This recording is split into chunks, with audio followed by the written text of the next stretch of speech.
Good evening, everyone. Yesterday, we had talked about projections, and we had started off with the anthropometrics and the standard data that is usually important from gate examination point of view. Today, we are going to take that further, and I had asked you to just look up certain proportions. So I'm guessing that you guys have done that. Just confirm it to me if you have looked upon it, or you have not looked upon it, whatever the case may be. You just tell me. B6, B7, B8. Can you please confirm?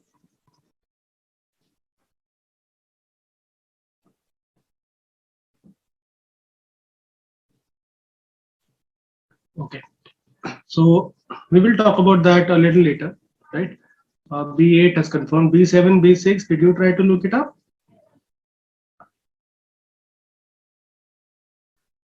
Okay, B6. What about you, B7?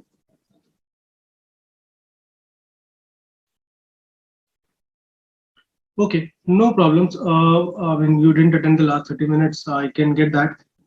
Anyways, so we will, talk about all these ratios. So if you had given it just a, brief lookup, I think that would have made life much more easier. But I think I would try to do my best and just make sure that we, take up as many as we can. So, and we will be taking up, all the other standards that are important from grade point of view. Questions are lesser in number from this unit, but they're very easy to score. And many a times what happens that we are already, knowing all these data, and I think if you give it a quick reading, I think there's no harm in doing that. So two, three questions if they're asked, one or two questions even. So that is a bonus.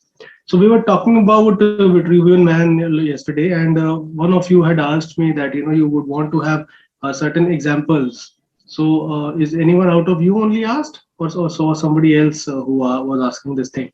B6, B7, B8. Can you please confirm? Okay, B6. So it's okay. So the next few slides would be of very keen interest to you. So just let us have a look at this particular image in its original form. So how Vinci proposed. So I have just taken up an image which actually shows you the golden proportion also. And yesterday we had talked about what exactly this ratio is. This basically is sometimes referred to as a phi. So it is written as PHI. Sometimes they mention this ratio as phi also, yeah, phi, however you may want to pronounce it. So this is how it is. So these are the proportions that they take up. So you see, yesterday we had talked about the involute also. So I'll be marking it with black on top of the lines that are there. So you see this involute is going like this. Can you see this? So I mean they have and this particular rectangle also is following. Let me just overlay the drawing. So you see this rectangle is there. So this is also taking that particular thing. So if you see this particular rectangle, right? So all the ratios that they're marking. So I mean the larger one is obviously there. So the way they have shown. So this is a very interesting image, and scientifically and mathematically proven. So that is the biggest advantage of learning proportions with this. I think this is enough for you to understand. I think by now you have gained enough understanding of what golden ratio is. Let us just see V6 as in practical life how it has been used. So there are certain examples in the next image that you're going to see. So if you see in the next image, so real-time architectural projects are also there, and artists have used this thing in various paintings also. Obviously, Leonardo did it, and many other artists have used this ratio. I am also quite fond of this particular ratio. Why? Because it gives you a very good design proportion, but you have to use it very, very judiciously. You cannot just go about putting everything in this particular ratio. Then also it doesn't work. So we and all that. So if you see the first building, what is the first building? Now, chalo, let me ask you a question, right? So in GATE, they may ask you a question that is overlapping two topics. So this is primarily from history, but they may associate this with the golden ratio also, no, or any other anthropometric data or any other mathematical calculation based, kind of a thing. So what exactly is this building, showing? Say this is a replica, not the exact building which is there. So, but what is it inspired from? B6, B7, B8. Question one for today. Tell me. This first one, let me just earmark this for you so that you are able. This one. Okay, so you are saying, I think we had, I think we had talked about that, huh? So B6, I think you are remembering it. Pantheon, you are calling it to be, or Parthenon. Pantheon has a rotunda, right? So this one is not having a rotunda. Obviously, you'll be studying all this in history. I'm sure you have studied till now. So if you see these proportions, so how they are, taking care of the proportions. So again, just look up on the black, overlays.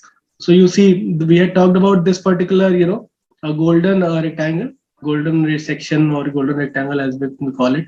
So do you remember this where we had talked about, A, B. So this square is basically, A, and the other side in this particular proportion, this is the one that we're talking about. So this was B.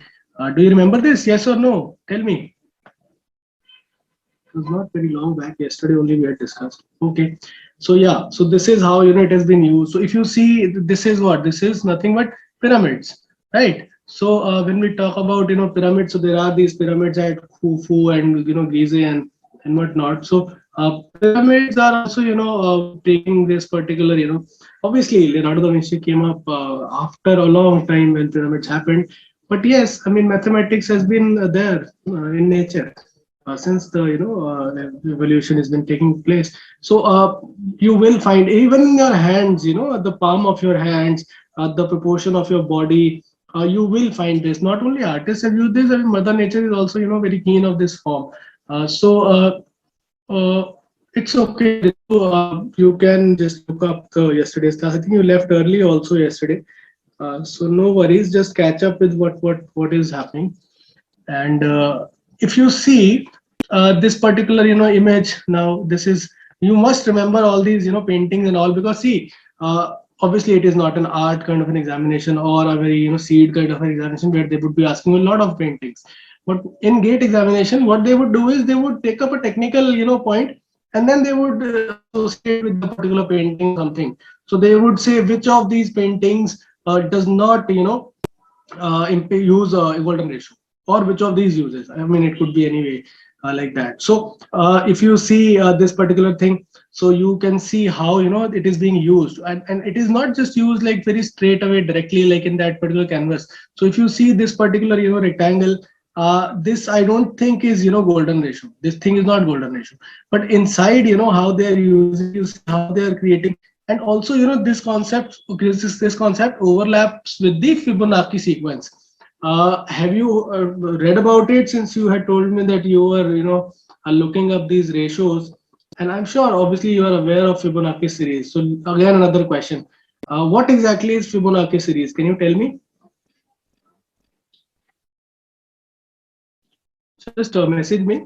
What exactly is Fibonacci series?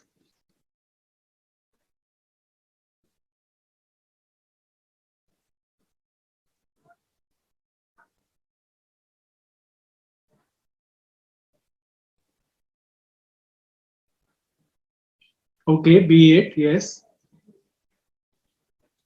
So what happens is, you are adding two numbers and you're getting the third number. So 1 plus 1 gives you 2, 1 plus 2 gives you 3, 2 plus 3 gives you 4, B8. Is it correct?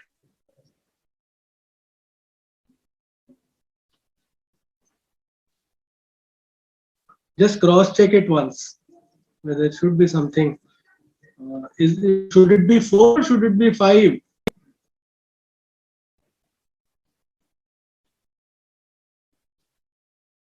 50, no, 5. So Fibonacci sequence is 1, 1, 2, 3, 5, 8, 13, 21, 34, then 55, like that. So you keep on adding these numbers, right? So that is also used. So this involute that you get is also, an overlay with the Fibonacci thing. Again, golden ratio phi is sometimes referred to as, golden ratio of beauty.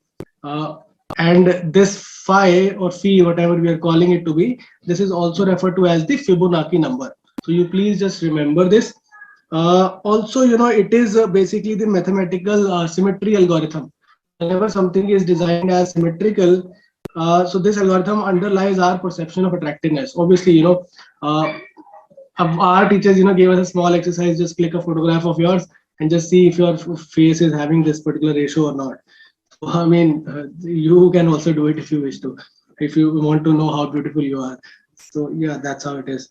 Also, there are certain other ratios. Can somebody tell me what all are the ratios that are used in designing and architecture, especially art? Obviously, it is used. So see, now we have segregated art and architecture so much. Earlier, it wasn't the case. As an artist, you could be a sculptor, you could be a painter, you could be a fresco, or a person, or you could be a builder or a architect kind of a thing. So that this technical thing has happened now. So just tell me what all ratios you think are important for us to study from GATE point of view.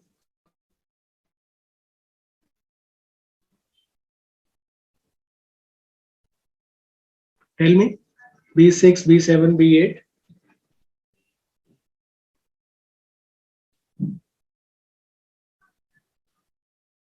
Quickly message me. And if you think there's nothing, then I will just move on to the next topic. Let's do that then. Any question that you may have seen being asked from these, ratio kind of a thing, or you may have, gone through it. B6, B7, B8, Ritu.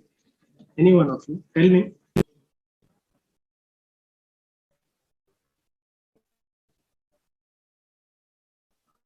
नहीं पढ़ के आया हाँ.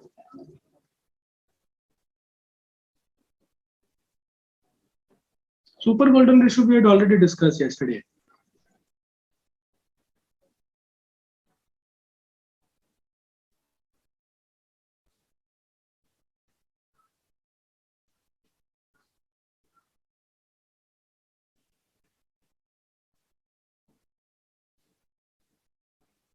Anybody who wants to say something, or should we move on to the next topic then? If nobody is wanting to discuss.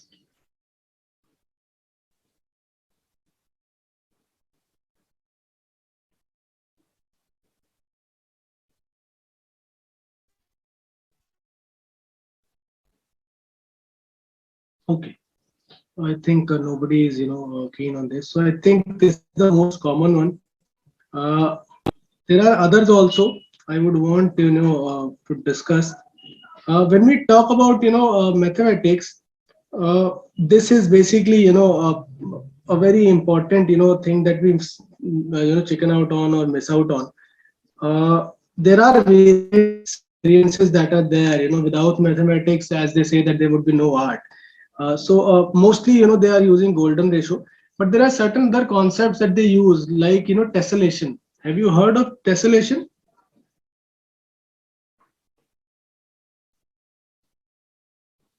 Let me just write it for you. Just a second. No. See, this is now, it has been coming in the seed examination a lot, and GATE examination is obviously inspired a lot these days by NID, seed, and all these examinations. So they may ask you these questions. So tessellation is nothing but uh, just write it down first. Tessellation. Okay. So just write else properly. Yeah, Ritu, what happened?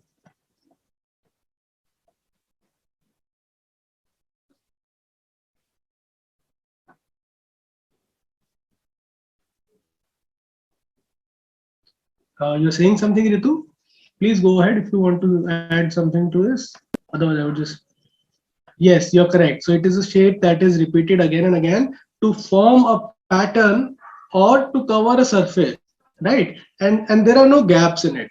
So this is something that is important for you to understand. You remember that there are three types of regular tessellations. One that deals with triangles, one that deals with squares, and one that deals with hexagons. You remember I had asked you that I had told you actually that we would be taking these few other concepts when we will be doing the anthropometrics. You remember when we were talking about these Platonic and Archimedean solids? So there we had skipped this part. Just take a good note of this. So there is this tessellation which is there, right? There is another term which is, biomimicry. So this is all standards and anthropometrics that play, happens. So usually, it becomes very important for you to remember this. They may ask you. So when we talk about, biomimicry, so it is nothing but, mimicry from, nature primarily. So bio means nature and mimicry means, what are you saying, Ritu? When we make composition geometrics, it repeat as your, yeah, obviously. So biomimicry is another term. So these are the latest concepts that are, being used in architecture. So this is bio, mimicry, right? So biomimicry. Have you heard of this biomimicry? Tell me, B6, B7, B8. Yes or no?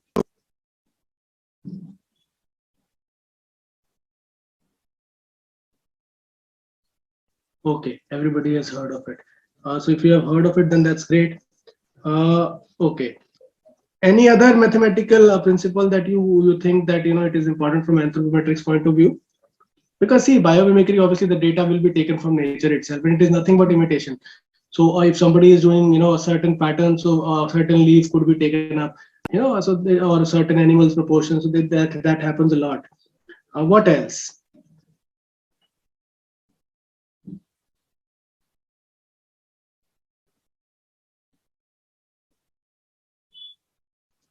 Different types of symmetries are also important for you to remember. This was earlier not taken up, during the preparation for GATE primarily, but now, I feel that this should also be studied because, they may ask you questions related to this. Can anyone tell me what are the different types of symmetries?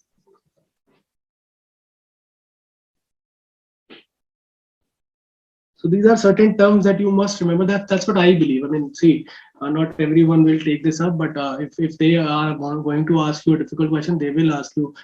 Okay, B7 says formal, informal, radial. Okay, uh, okay, all right, correct. So you are very good. You are very aware of this particular thing. I'm happy to know that. What else? Only these three, B7 and B6, Ritu, B8. Do you want to contribute?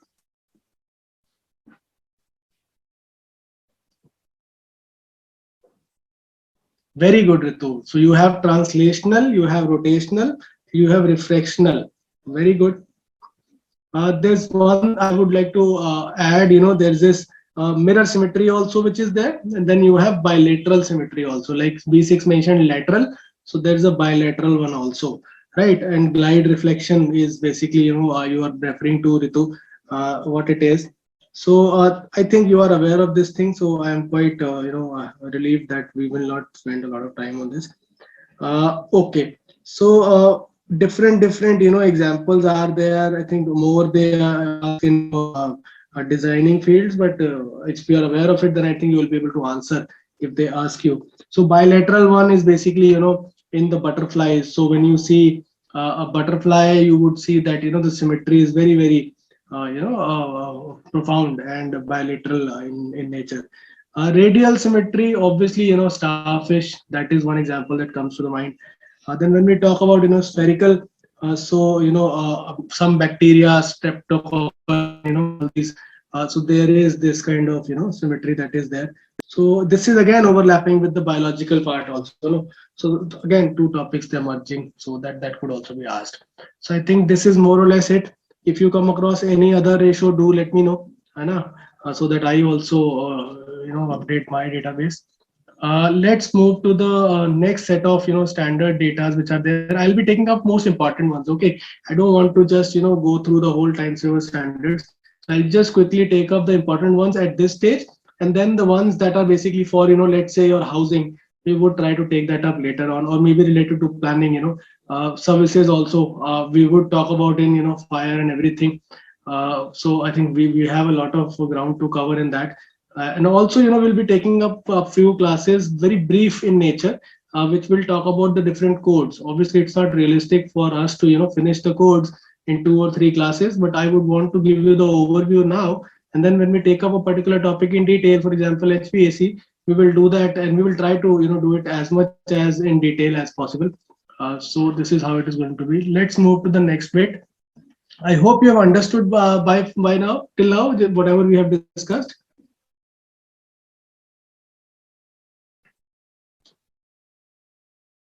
Have you understood? Tell me. Okay, B6, Ritu. Okay, B7. Okay, B8. What about you? Are you also through with it? Okay. All right. So let's move to the next one. We had already taken this up, right? We were just about to talk about this thing, right? The proportion. So if you see, we had talked about various images which actually show the human proportions, and this is what is going to be very important for you. When we talk about human proportions, a lot of people have proposed a lot of ways with which we can actually understand this thing. Primarily, when they talk about anthropometrics, so they usually talk about human proportions only. Building, obviously it is important, so they may ask you anything out of the blue.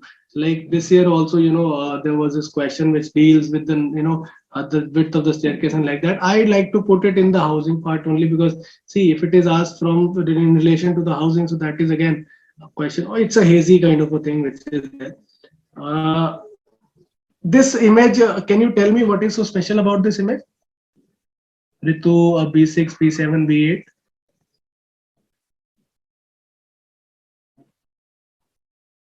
Tell me what exactly it is dealing with.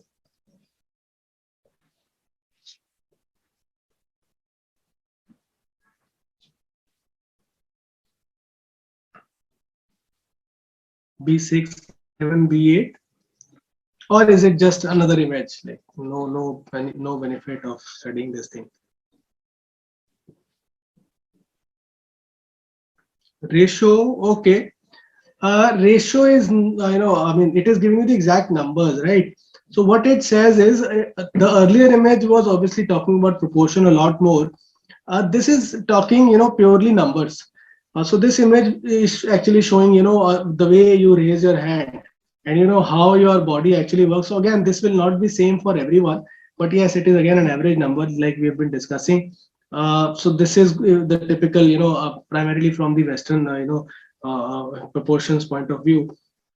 So you just try to remember, yes, the hand equal ratio of height. Yes, it is exactly. So you remember what are the final points of this particular thing. They may give you an image and they may ask you any missing number out of that thing. So that could be formed. Let's move to the next image.